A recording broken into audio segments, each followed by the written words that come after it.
welcome to Dream Stories podcast. We're glad to have you back again this week. We are yet again filming at the 2021 Patria Family Reunion. It's one of our ministries that Elisa and I do, and we're at the conference for that this year, grabbing some of our folks from all over the country for these Dream Stories podcasts. And we have a great friend with us on this podcast, Hadessa. So glad to have you with us.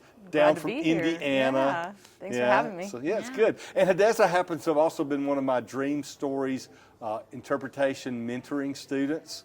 And so I thought it would kind of be fun just to talk about the journey in learning dream interpretation, because we're always talking about tips and tidbits and things from our perspective as, it's kind of weird to say seasoned dream interpreters, but haven't done it for a long time. Right. Mm-hmm. So we're always talking about it from that perspective. That might be fun because you are definitely gifted in dream interpretation. I look at your interpretations online, on the forum, and things like that, and you're hearing from the Lord, you're picking up on the principles and things of what we do, and you may not always feel that way. I don't know, right? No, it's nice to hear. Thank you for affirming that, because I never know. It's always like, I always feel I feel a sureness about the interpretation, but then you send it and then you start second guessing yourself. And you totally get in your head about it. And see, I think that's cool for people to hear because they hear us talk about it and we talk with such confidence with it because we've done it for 20 years. That's not true.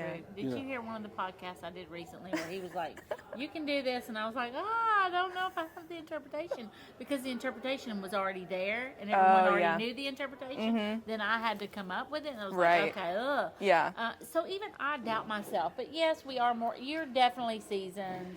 Yeah. You're like well seasoned. She's I'm more seasoned than she acts. Yeah. I mean, I can do it, but I know that he definitely has a gift, and I do see that there are people who have, I'm just going to say, a knack. Some people just have more of a knack for doing it than others. You and I were at lunch with some people yesterday, and a family member of mine was there, and you interpreted their dream.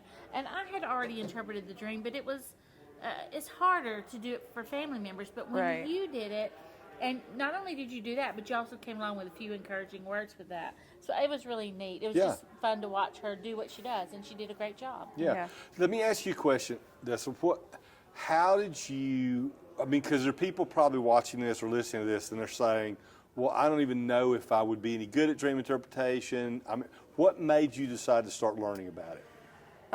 That's a good question. I feel like it's just, dreams have kind of been something throughout my whole life. Like when I was a kid, I had a lot of nightmares, and I never really had interpretations for them. And luckily I had a mom who was very wise and didn't helped me not shut down that gift, because I know a lot of people will have nightmares and shut down dream gifting.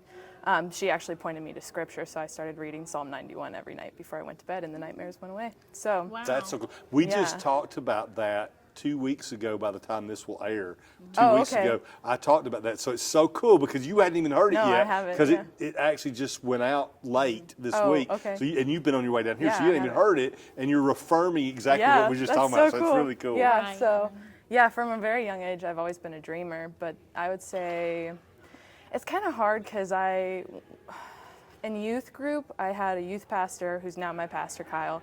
And he encouraged a lot of the prophetic, and that was kind of my introduction into the prophetic, and giving like encouraging words. And there's a lot of similarities with dream interpretation and interpreting like a picture that God gives you. So I kind of had that background, and then I took the Streams course because our church was hosting an event, and that had to have been, probably 2015 maybe. So I just took it because I was like, I dream all the time. Like, I'd like to know what my dreams mean and stop bugging my pastor for interpretation. So, that was kind of the beginning, I guess, would be 2015. And did that happen immediately? Did you quit bugging him immediately? No. Did you know exactly what your dream meant? No, I still text him. I still bug him. So I took the course and then kind of forgot about it for a few years. And then I went through a really difficult season where, I'm pretty sure it was like a dark night of the soul season. Yeah. And I was having all these really vivid dreams. And I would wake up and have so much anxiety, like I couldn't function until I wrote out the dream and prayed over it, because they were like very intense, very scary dreams. And I would write out the interpretation, pray over it, and then God would give me an interpretation. And it was actually directions for what was happening. Like, I was dealing with a lot of spiritual warfare, so it was things of how to like rid myself of a lot of junk. And so it was like instruction dreams, basically. Oh, And you are like self-conditioned dreams. yeah, like where you self-conditioned, are, yeah. yeah. Yeah, I think it's interesting because I think when you find yourself in a position where your journey about starting to interpret dreams really started in a lot the same way. Yeah. Because you wanted to understand your 20,000 dreams per night. Yeah, and real quick, I just want to, this week I even had a self-conditioned dream, similarly. And it's like, when I have that, it helps me realize where I am, and it's not like, for example, Michael will tell me, you get too obsessed over certain things you hyper-focus on. And I'm like, okay, he's telling me that, but how well do I take that? Yeah. But I had a dream this week. I flipped houses, so I can't let some things go. I think about it till midnight or 1 in the Right. morning, and I'm just sitting there pondering it. And Right. he's like, you need to let that go. So this week I had a dream that I went into a doctor's office, and I was carrying bricks with me as I went. So it was like, okay. When I woke up, I knew immediately what it meant. I didn't need to share it with Michael. I didn't need. It was like, okay, my condition is that I can't put down some things, and I need to. So Yeah. we were having the conference. I was worried about finishing the house before the conference. I had to let that go. Yeah. So it's so important. These are tools that we're talking about that have helped you in your life. Yeah. They've helped you. You had to write them down. You couldn't move forward till you wrote them down and really Yeah. understood what they were saying and it's self-reflection then. You go, okay, here I am. This is my state. Yeah. I have to lay down my construction stuff so that I can move on with the things that Yeah. I need to move on Yeah, with right now. it's good. And for both of you, because it really is a cool thing with a similar journey. You had lots of dreams. You said, I'd like to know what they mean, not bugging somebody. She had lots of dreams, like to know what they mean. And you both deal with a lot of dreams that are directional, self-conditioned, things of that nature.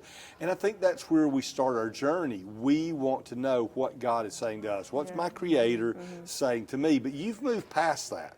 And you have too, by the way. No. I mean, people know we have because Hey, Lisa has not moved past.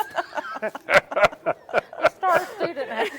Oh Lord, no. Okay, sorry. That transition didn't go really well, did it? Okay, But you've moved past that, as Lisa has. How's that? She's still moving back. You've moved past that to now. It's not just your dreams, because if I remember right from what I've heard from your pastor, you're not just interpreting dreams on the Dream Stories Forum. You're helping with dreams at church, for your good. pastor, in your Yeah. community, things like that. Yeah. What's that like now?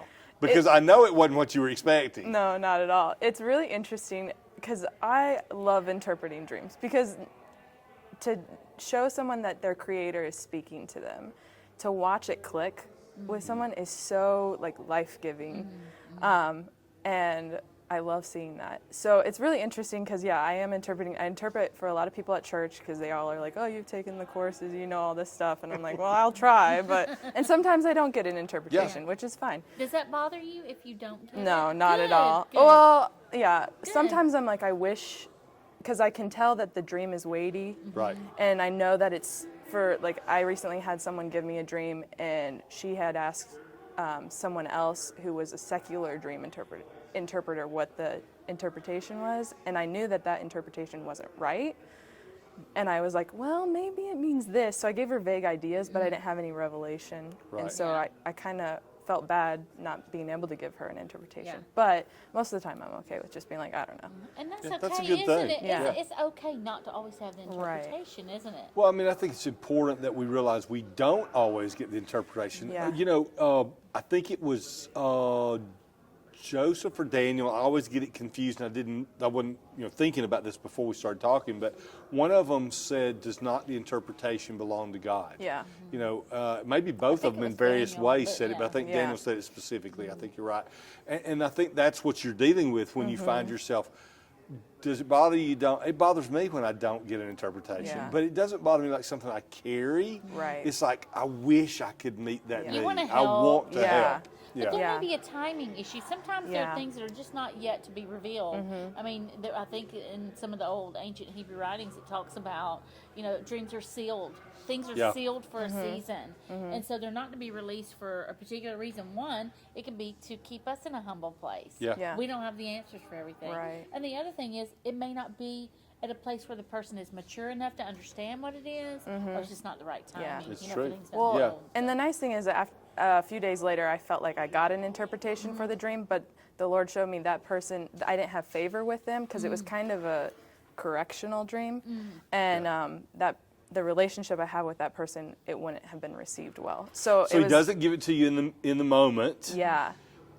You wish he would. Yeah. And you wish you could help. Exactly. But he has a reason for not giving it to you in the moment. Exactly. Because So- if he'd given it to you in the moment, you'd have probably given him the interpretation. Yeah, I would have. So, right? So, yeah. So it's really cool because what I love about that is he does come back. Your Creator still cares for you, about you. Right. And he does come back and give you the interpretation to show you, hey, I do speak to you about this. Right. Exactly. Just don't use it right now. Yeah, exactly. So, And yeah. I think that makes an interesting point, too, for folks who are watching and listening and learning about dream interpretation.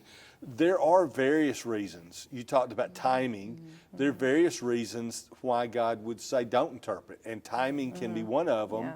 but favor is one of those things. And I can remember sometimes it's not even just about general favor. Sometimes it's about there's specific reasons to gain favor. I remember interpreting a dream for, actually going to a church to speak on dream interpretation in West Virginia, and being in a situation where my worship pastor at the time, Sean Lombard, was with us, and when we finished speaking, about 600 people on a Wednesday night service. It was a big church, and the pastor just stood up and said, they're going to interpret dreams. It was like, whoa, wait a minute. That's a lot of people, And there were probably at least 100 people that got in line. Wow. So, I mean, we're talking 50 apiece. This older woman sat down on the front row. I felt so bad for her. I kept wanting to would say, well, let me go ahead and do your dream. No, just wait, And she waited through probably 2 hours of us doing dreams. Last person, she comes up, she shares her dream, and the Lord tells me absolutely nothing. You want to talk about feeling bad? Yeah. Oh my gosh. I mean, because she sat there so patient and so caring. And I looked at her and I said, I'm sorry. I'm not hearing anything. Yeah. You know what her response was? Her response was, not the direct words immediately, but as talking to her and the pastor later, her response was, I wasn't really sure if this was real. I thought you were just making stuff up. But when I'd sat that long and you were honest enough to say you didn't have an interpretation, I believed it was something God was doing. Wow. Because, I mean, she sat there for 2 hours. That's really cool. I also found out she was a big contributor to the church's giving fund, and I'm like, whew, well, if I'd known that, I might have made a mistake. Not really. I don't think I would have. But anyway, there's all these factors that came into play, and God was saying, no, I want to show her in my way that this is real. And I wouldn't have picked that way. And so it's good not to force things. Right. Try. Oh, I got to come up with something. This person has come to me or whatever. You just have to just say, okay. So, are you approached by friends or just people are just like, oh? Yeah, I mean, a lot of my friends know that I did this class. I've taken classes and I talk openly about it. And so I have a lot of friends who come to me, family members. All of my family sends dreams. It's interesting. Because once dreams are kind of on your radar, it's like when you buy a new car and then you see that same car everywhere. Yep. So I've noticed that recently at my work, my coworkers will just mention to me that they've had dreams, and I don't talk about it at work. Really, I don't. I was going to ask you if you had people at work that asked you about it. And it's interesting. I had a coworker who I know I have a lot of favor with, and she's kind of a new believer, and she has cancer, and she was telling me about her cancer, and I was like, that's so interesting because she has ovarian cancer, and I was like, that's so interesting because I had a dream about ovarian cancer last night, and I was like, and then I was able to share the dream with her, and then speak into healing, and I was like, I believe God's going to heal you. Listen, that's a wide open door. I mean, Yeah. that's just not like just gently stick your toe in. That's like Right. kick open the door because you would not have had a doorway in Right. to just even talk about that. Why did your Creator connect with you the night before and say, here's a dream about Yeah. ovarian cancer? Right, because I was like, what does this mean? I was like, do I need to go to the doctor or like check this out? Wow. But then as soon as she was talking about, you know, her issues and stuff, like her cancer and stuff, I was like, oh my gosh, yeah, I had a dream about this. And then it opened up the opportunity to be like, I believe God heals. I believe that he will heal you. And she was like crying. And then I had to, I was like, we got to clean it up. We're at work, you know, like pull ourselves together. But yeah, it was really cool. I love that. That story, you know, when you think about that, the other point that makes is how you had to deal with what kind of dream it was. Yeah. You know, because if that dream is for you, in some ways, it all of a sudden creates panic. Do I need to go to the doctor? You said that, you know, I mean, that's real. We've shared stories, and in the Dream Stories book, I've got stories of people who overcame cancer and different things because God showed them in a dream that, I think one of them is a mole on their leg was cancerous, and the Lord told them to have it cut out in a dream. God said, have that cut out in a dream, and they were just leaving it alone and ignoring it. That's a real kind of dream. Yeah. This is something you're dealing with. Go take care of it right now. But you could take a dream like that, and clearly now you look at it, and that wasn't what the purpose was, Right. misunderstand it, and just be freaked out completely.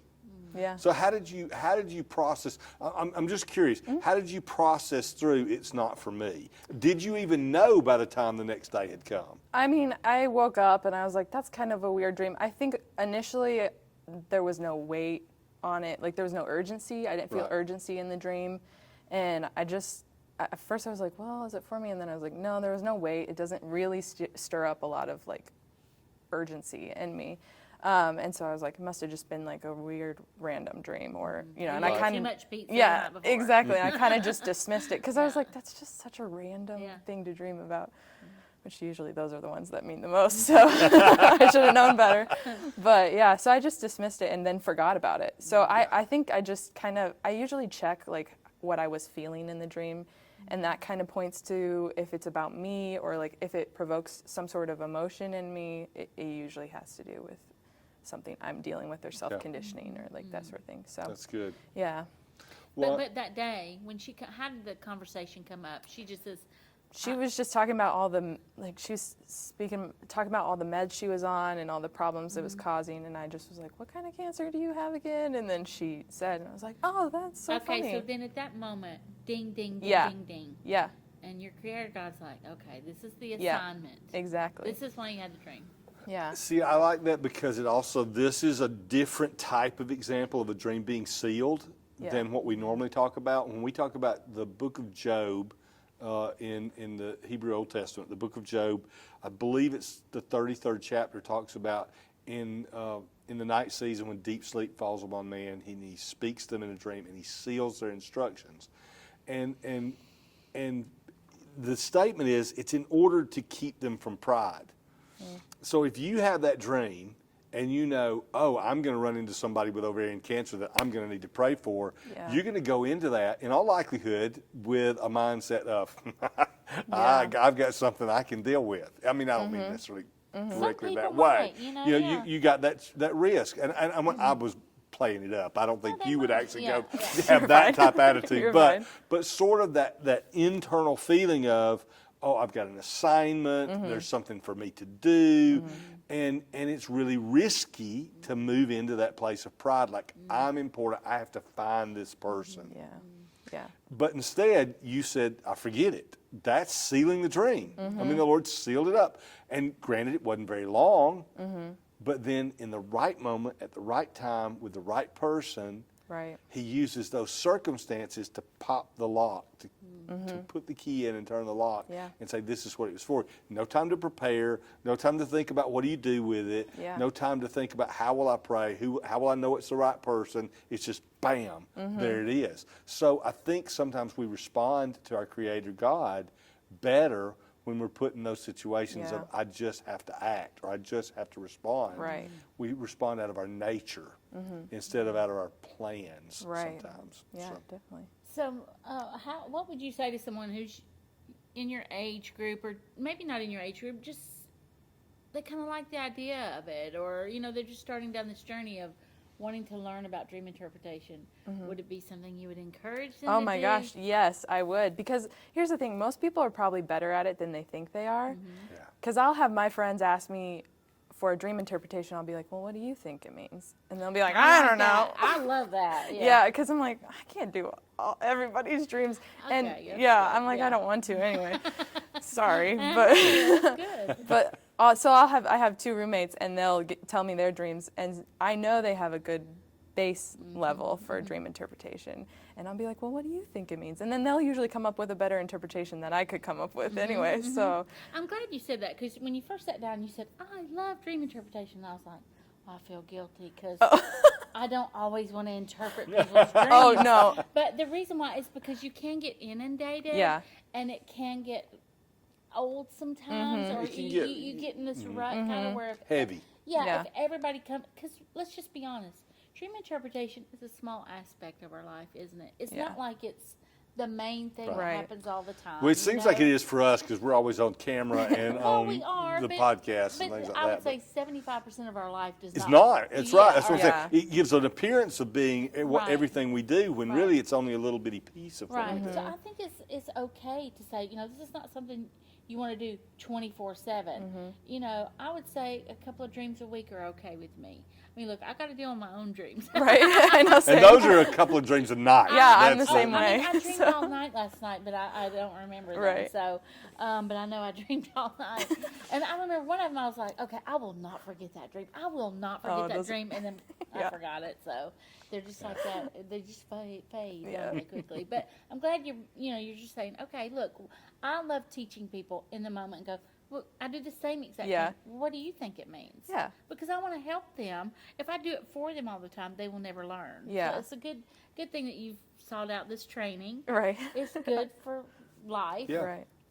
Yeah. And we really probably spend more time teaching and training in general with people like who are at this event this weekend. The people we're really called to leaders, working with leaders and equipping people. But we also do the dreams, and there's a balance in your life. I think it's easy sometimes with anything to find something you're good at that you do hear God for, and then make it the most important thing in the world. Yeah. And I like what you're talking, what you guys are talking about with this,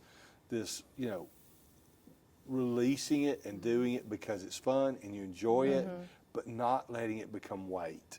Yeah. Not letting Yeah. it become a burden. Yeah. That really is a big deal because you'll carry that gift a lot further the longer it's not a burden. When it becomes a burden, it starts Yeah. cutting off. Right. There's been times, and listen, by the way, Hadessa is one of the student moderators on the Dream Stories website on the forum, by the way, which let me just publicly for everybody watching say thank you, because if people are posting on that forum, they know I have been so behind and so crazy behind because it became weight to me. Yeah. Yeah. And what happened, people think when I talk about I'm behind on interpreting those dreams that it's because I've got so much going on that I couldn't get on the forum and interpret.